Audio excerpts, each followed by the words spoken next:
You are listening to the Star Coach Podcast with Meg Rentschler, Episode 13. Welcome to Star Coaches, the show for professional coaches that brings you coaching strategies, tools, and resources.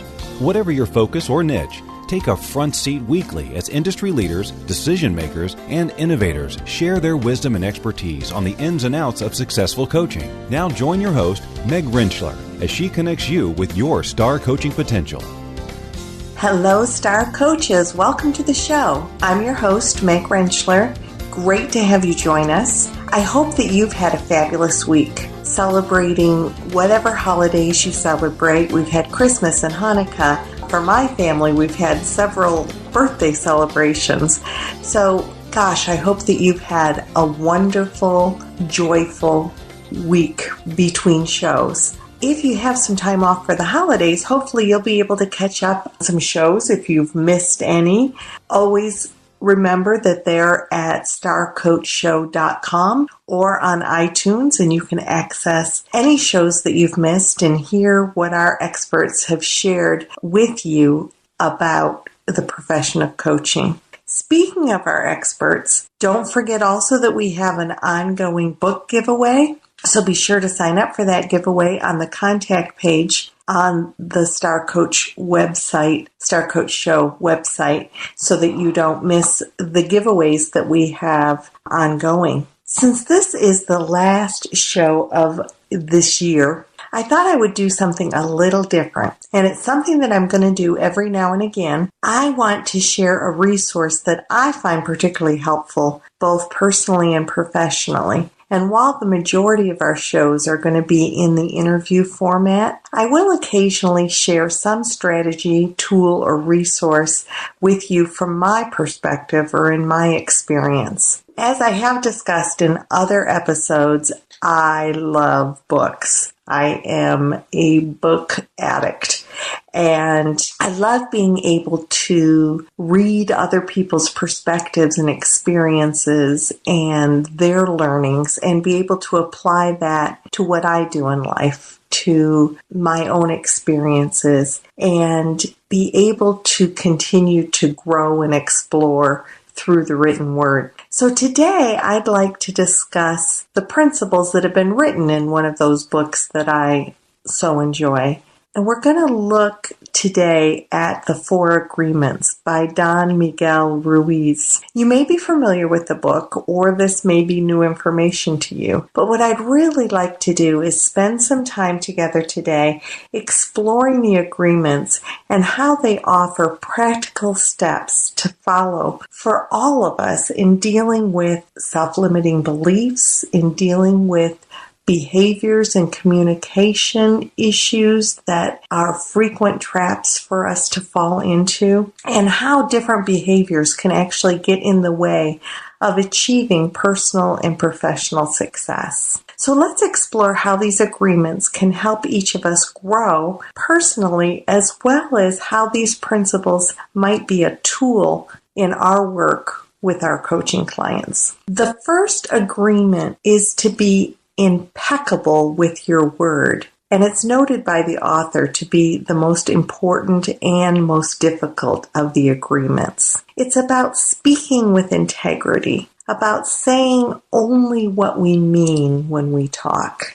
So imagine the impact of speaking and being committed to speaking with truth, without hidden agenda or manipulation. Imagine exploring the power of the word with your clients and realizing the magnitude of creating the kinds of relationships and environments that are built on honesty, respect, and openness. How often are we or our clients challenged by interactions with others regarding miscommunication or a lack of trust, or by having the loss of trust of others by our own lack of follow-through, or a client might come to you with a struggle in relationships or leading people through perhaps a miscommunication or a lack of follow-through on their part, and how we can, in fact, understand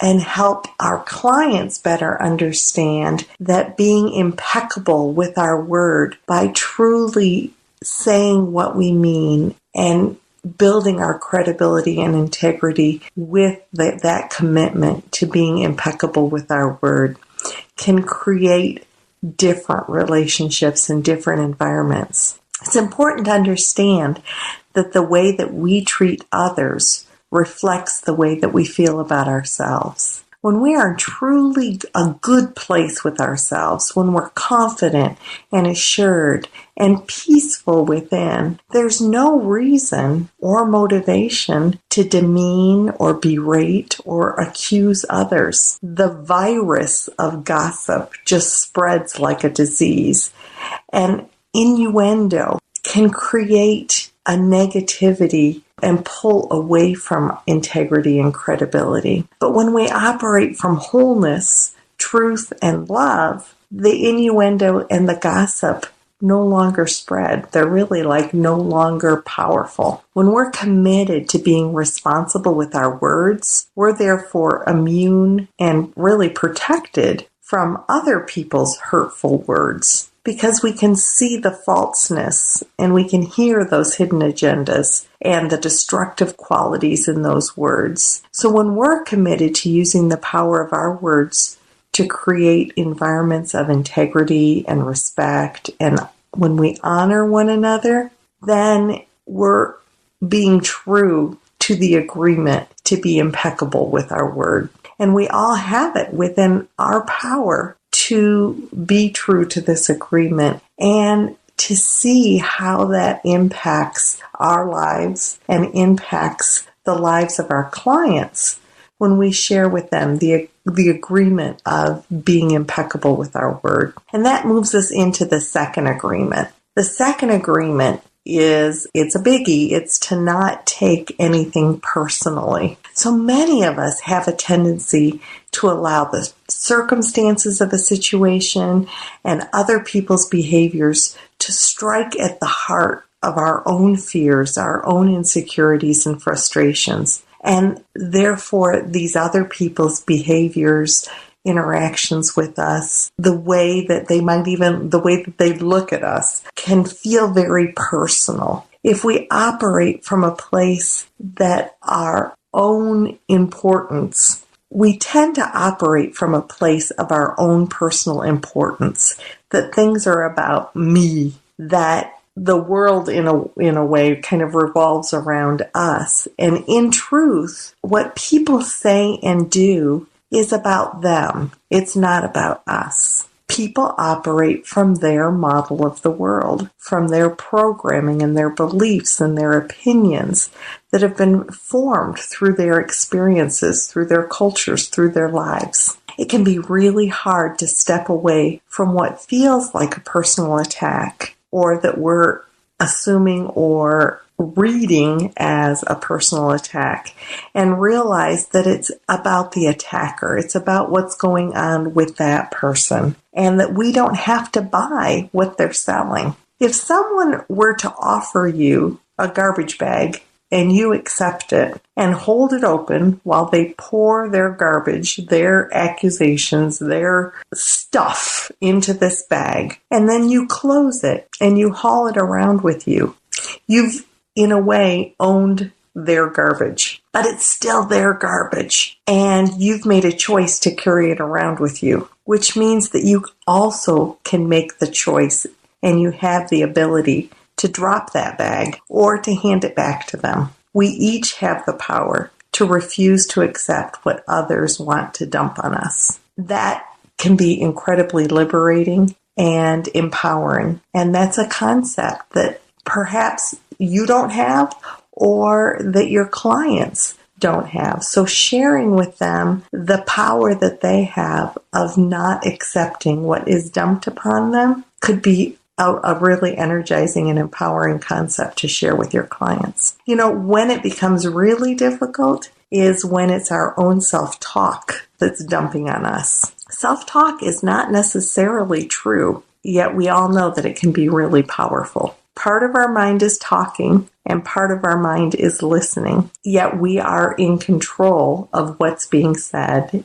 and what we're listening to and buying into. Helping our clients confront their own self-talk to challenge their counterproductive thoughts is one way that we can help empower them to build internal trust and to have some tools to counter their self-doubt. When we all know our hearts, our intentions, and our minds, we're less likely to be impacted by other people's opinions or to sabotage ourselves with our own self-talk. Create a new habit and do what you need to do to remind yourself. Perhaps a visual reminder, a note that says, don't take anything personally, and place that in places where you can see it and remember that until this becomes a new habit, until your awareness increases and you begin to say, wait a minute, I don't need to hold this bag while other people dump their stuff in and haul it around with me. I can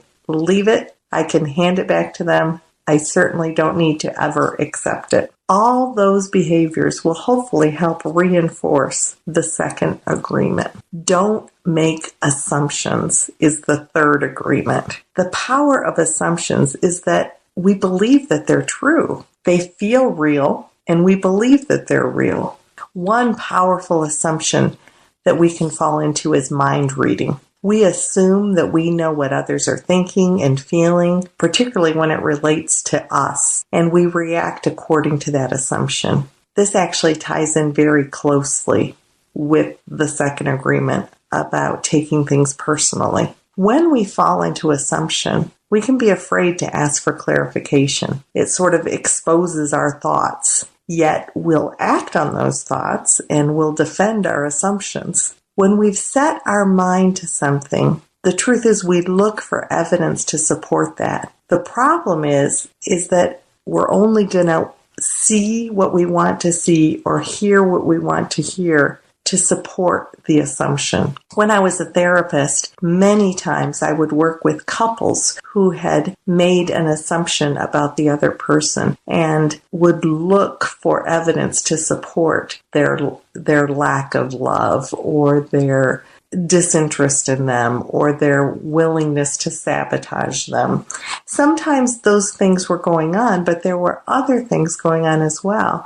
And the effort going into supporting that assumption rather than clarifying and communicating with one another was very destructive. Another assumption that we may make is that others share our beliefs, our values, our desires. As a coach, we have to be very cautious about not getting caught up in our own beliefs or believing that the client shares the same model of the world that we share, and that in our interest of trying to do the best we can for our client, we can get caught up in believing that we have the best solution for them, that we know what path that they should take. And then we fall into that righting reflex where we want to ask just the right question or lead the client in a particular direction to convince them the rightness of the path that we have for them.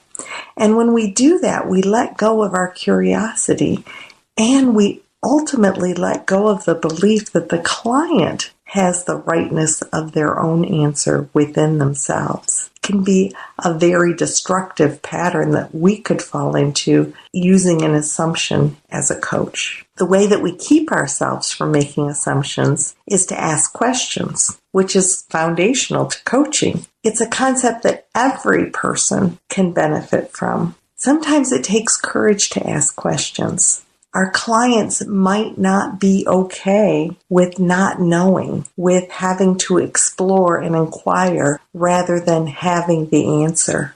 Helping them understand that asking instead of assuming creates clear and effective communication might help them shift perspective and look at that in a different direction. Envision relationships at work, at home, in your neighborhood, in your church, in your extended family, with friends that are free of assumptions, misunderstandings, and dysfunctional patterns. How liberating is that? So let's make a commitment to increase our awareness of whether we're caught up in assumption at any given time and be intentional about changing that behavior. We can help our clients increase their comfort in not knowing and instead be willing to ask and learn and leave assumptions behind.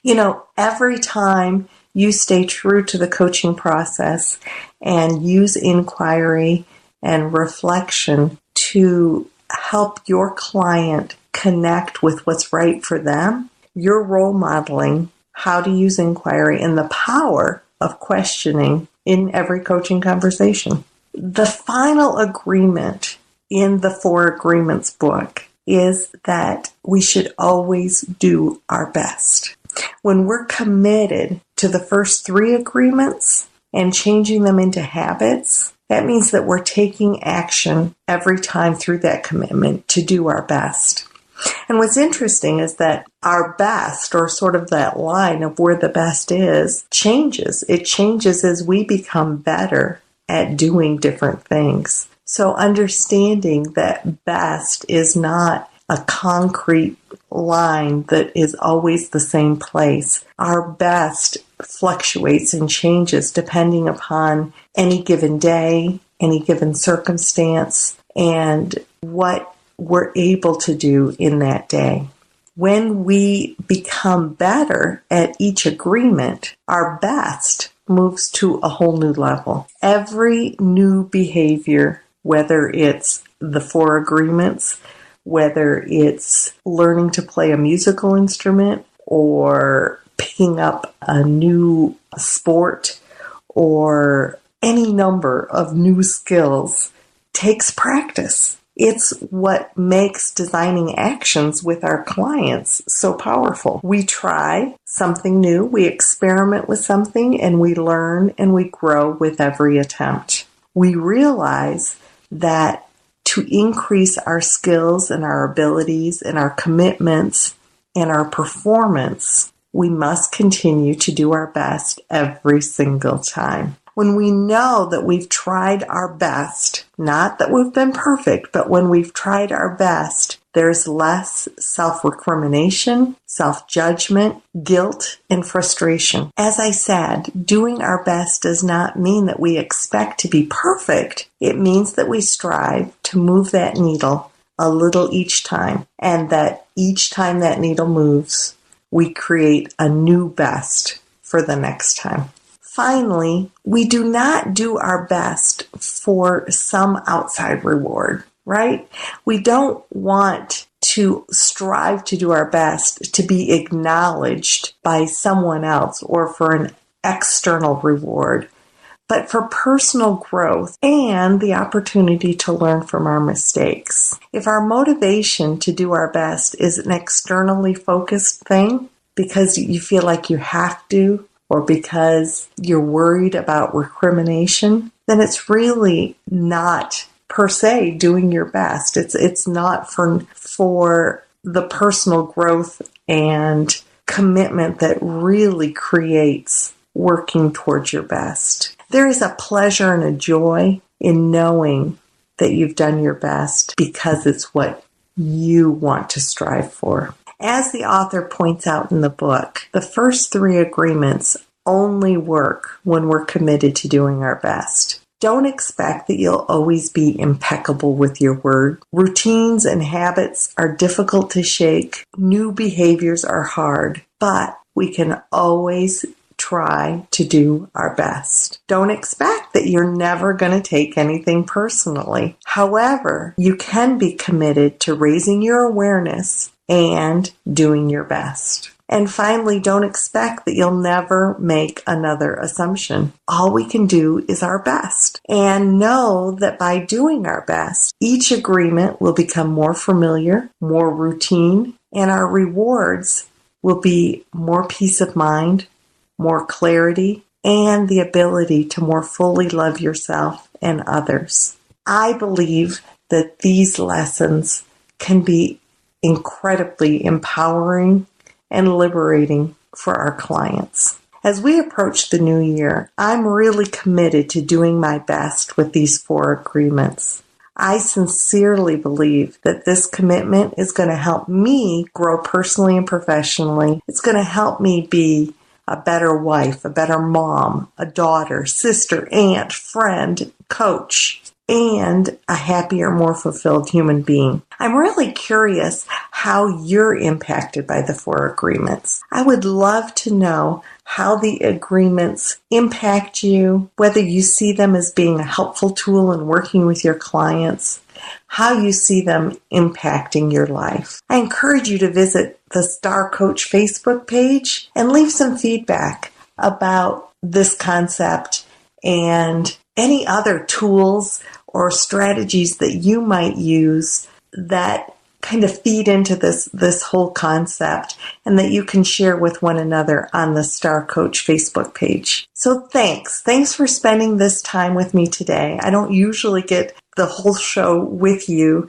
and I enjoyed being able to share this concept with you and give you some food for thought on how you might use it with your clients. If you would like to know more about the show, visit starcoachshow.com. Check out our resources, sign up for the book giveaway, leave your feedback. If you find the show to be helpful, a rating and review on iTunes would be greatly appreciated. So this is your host, Meg Rentschler. Thanks for joining me in today's show. Have a happy and safe new year. And until next week, here's to your coaching success.